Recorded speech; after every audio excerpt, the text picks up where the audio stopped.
निर्धारित करना कि हम कार्तिक के जो 7 नियम है, कार्तिक के महीने के जो 7 नियम बताए गए हैं, कम से कम हम 7 नियम में से एक नियम ऐसा पकड़ें जिससे हमारा जीवन सार्थक हो जाए।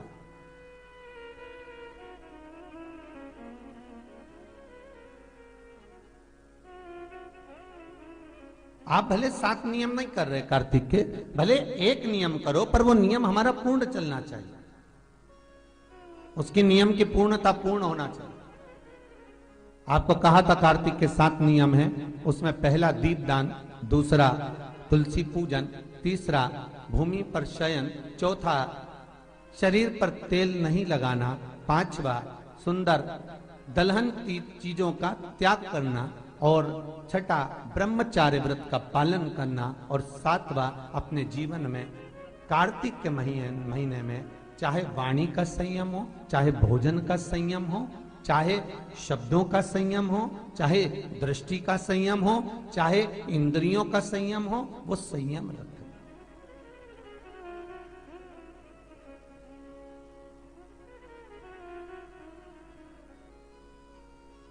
वो संयम धारण करना।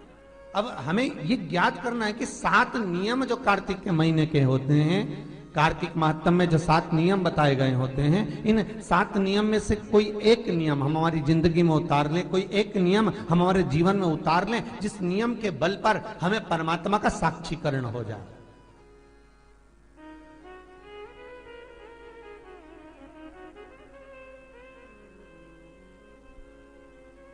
कोई एक नियम।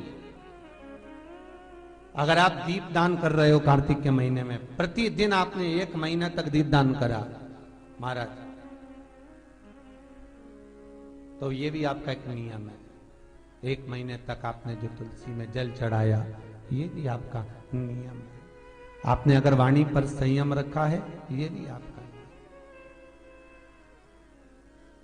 महाराज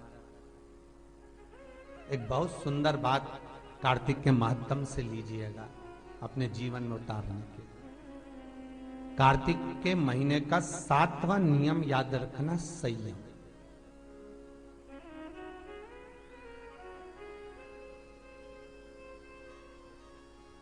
किस समय पर किस चीज का संयम होना।